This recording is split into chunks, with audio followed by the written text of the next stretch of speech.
You get an opportunity to keep your minds sharp before lunch. You can all play top theme bingo. So you have to spot which themes have already been mentioned that actually come up again. And it's important because what we are doing collectively is providing an evidence base. And evidence is really powerful in proving efficacy and efficiency in terms of economics. And that's something that affects us all. So I'd like to talk a little bit as a case study about our Naturally Healthy project. So that's the insight part of this conference. I've also done a little bit of thinking about what we learned from that and what that might mean for the future. So there's nothing new under the sun. Here's a lovely picture. Some of you went to Hay Tor last night and saw a sunset. I think I win for the oldest quote. Martin, you had Webster's of 1913. I think Rousseau beats that somewhat. We know this stuff. I was looking for a quote from Aristotle, but I couldn't find it. Essentially, we are related to the natural world at some level, whether that's E.O. Wilson's biophilia or whether that's something to do with this whole nature connectedness. So that's our starting point. We were very fortunate that in 2014, as a partner, Devon Local Nature Partnership brought a group of stakeholders together, and we identified 6 themes: naturally healthy, green connections, outdoor learning, farming in nature, wood for good, resilient wetlands, and sustainable steeds. And it's the naturally healthy strand. Everyone in Devon has the opportunity and confidence to be naturally active in order to improve their health and well-being.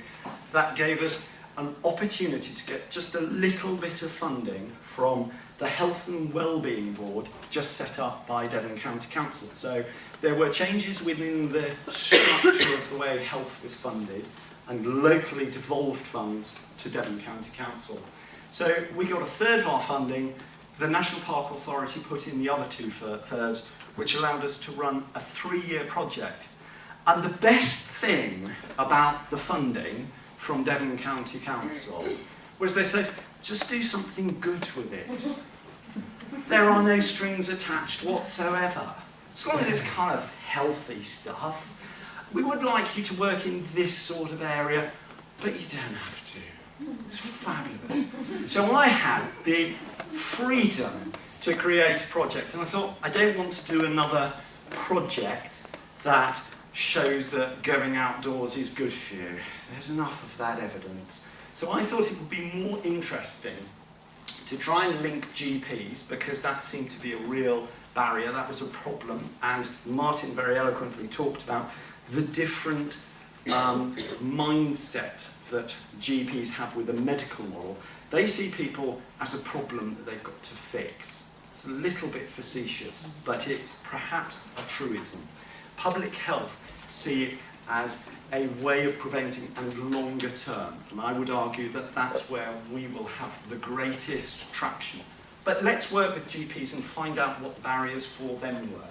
So I wanted to understand what the barriers were for GPs, but also for communities. Lots of people, if you talk to people, they go, oh yeah, I know I should do more activity. Oh yeah, I know I should go outside. Oh yeah, it'd be good, but I'm too busy, I'm done. And we have seen today, this is where the bingo comes in, we've seen today some of those barriers. So we found those similarly. But there are also barriers for us as environmental sector organisations. We have a particular language and a way of working that probably for GPs they think, you're just a bunch of tree huggers, you have no idea. And we need to have some dialogue and conversation around that. So it was an action research pilot. So very much we wanted to try and find out through that researching and reflecting continuously answers to some of those questions. We wanted to champion our natural environment, and is there a difference between this natural environment and between a park in a local space?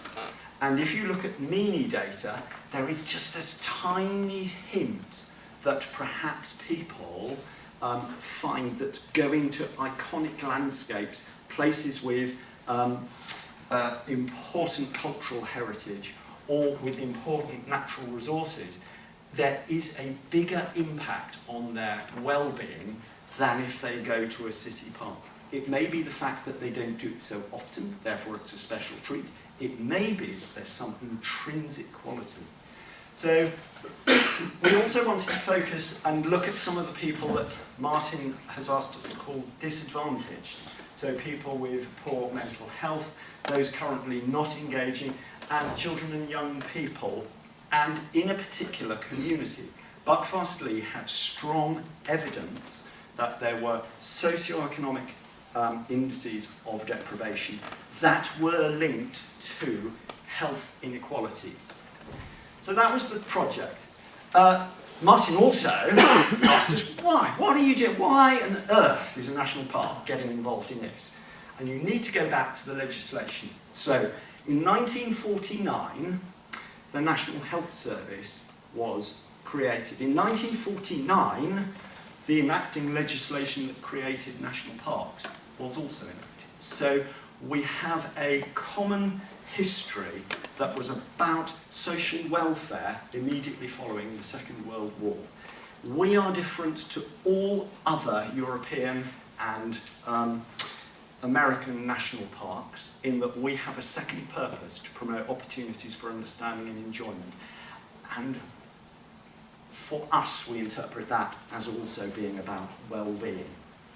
And we do have a significant number of people who perhaps are sedentary, perhaps there is an obesity epidemic that's linked to a number of chronic conditions, and Martin talked about those.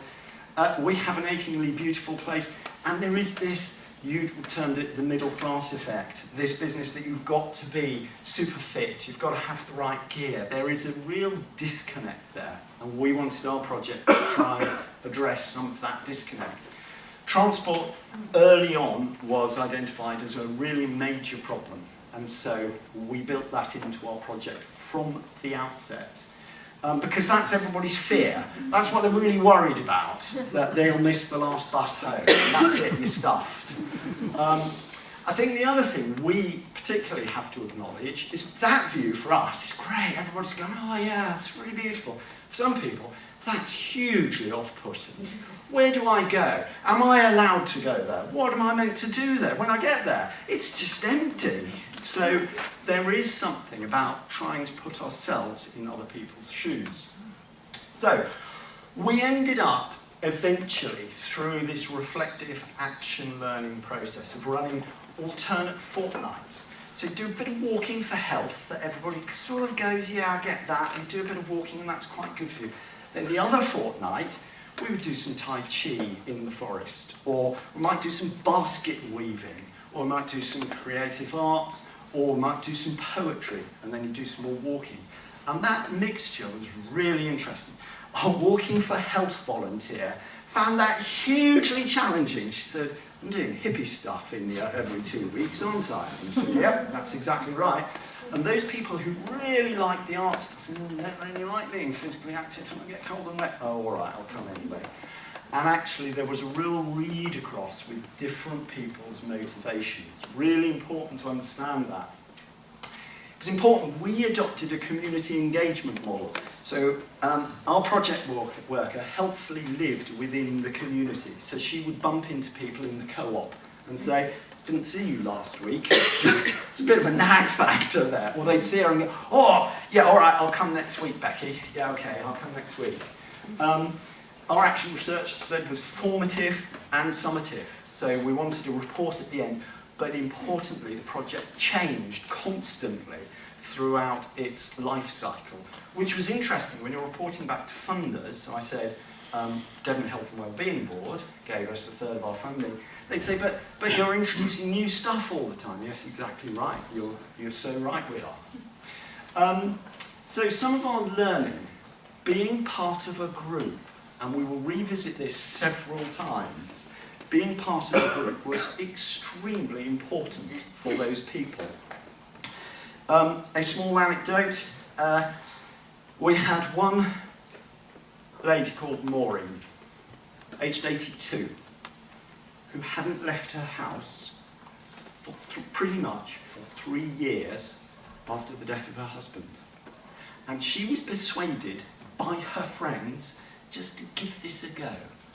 I walked with Maureen. I've taken her for a walk. It's terrifying. It's absolutely alarming because at 82, if she sees a hill, she goes as fast as she possibly can until she's really, really out of breath, and she says, "I've got to stop now." So that's quite worrying, but she comes out every week. Social relationship building, so that builds on that kind of business of being part of the group. It's really important, and that was an important part of the legacy that we left behind. Trying out new activities, I've talked a little bit about that. People who didn't like basket weaving suddenly having to do it, it was great. Partners are interesting, and David, you asked a pertinent question about funding. Actually, if you get the right partners, no money needs to change hands, and there's a sort of quid pro quo relationship, and that really did help us. But it does mean that we are hostage to fortune in that they have their own agendas, quite reasonably. Quite a lot of our evaluation showed the importance of having a coordinator, somebody who was a central point to lead activities, to start things off. But that's only in the short term. And again, I want to talk a little bit about legacy. So some of the challenges, it was time consuming. We had many dead ends. Organisations who were contacting us said, no, we're not really interested. Local surgery green prescriptions. There was a lot of interest from the surgery. The practice manager was supportive, but actually patients were not interested. They wanted the pill because they were sick now. So I think I've talked a bit about sustaining commitment and larger organisations' agendas. So what did we find? It takes time for people to understand what you're trying to do, build relationships. It takes variety. You need different types of tools for different people, audience specific. You need people need to become encouraged. They need to feel part of something. People need cake. They need food. And I know it's nearly lunchtime.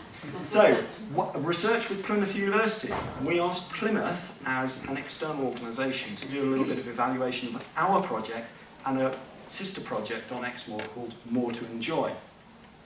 The top 4 participant outcomes were sense of belonging. So the little numbers in brackets are NH is naturally healthy, that's the Dartmoor project, NTE, More to Enjoy. So you can see sense of belonging and enjoyment on Dartmoor were key. Learning was much more important on Exmoor, and that's probably because they used a different model of engagement. And we deliberately wanted to compare and contrast. Relaxation was more important for our people than for theirs. You can read that for yourself, greater understanding of barriers. We found a different variety of access routes to natural well-being. And the exit strategy, and I will dwell on that. I was very keen. I'm very conscious that we all do projects and they come to an end. When you're dealing with real people, that's really unfair. I think that's unethical. So I said right at the beginning, we need to communicate to these people, the money will run out. What are they going to do if they're interested in maintaining it? I'm happy to say that I still take Buckfast-Lee Naturally Healthy Group out periodically, and they meet in between. Transport. There are cars in Buckfast-Lee, just sort out a protocol to share lifts, and they did. So it's fine. They are continuing. Exit strategy was something I built in from the beginning. So, these are stakeholders' views for more success, informal and personalised, trusted referrers. And trusted referrers are where I think we have a real opportunity to work. Transport we've talked about, gradual approach. So, all of that is available there. Loads of free stuff. This is going on the web, so click on that link and you can get that. So, What of the future? I've got 1 minute. That's what I'm allowed? Yeah, fine. Okay. So, I looked at this, the Sport and Recreation Alliance, the increased use of tech, wearable tech. I've got a really old school watch, haven't I? But loads of you will be, getting heart rate information and being told to move and all the rest of it.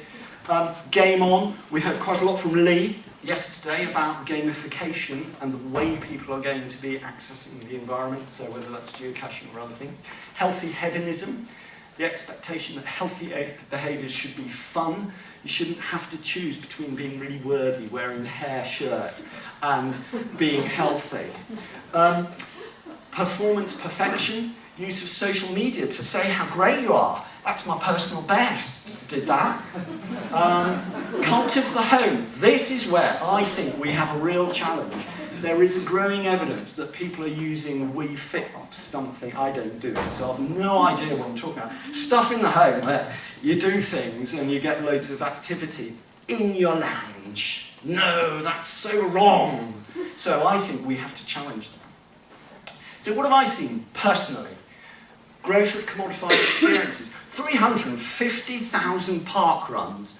What a great figure. People who came with me this morning for Shinrin-yoku. Fabulous.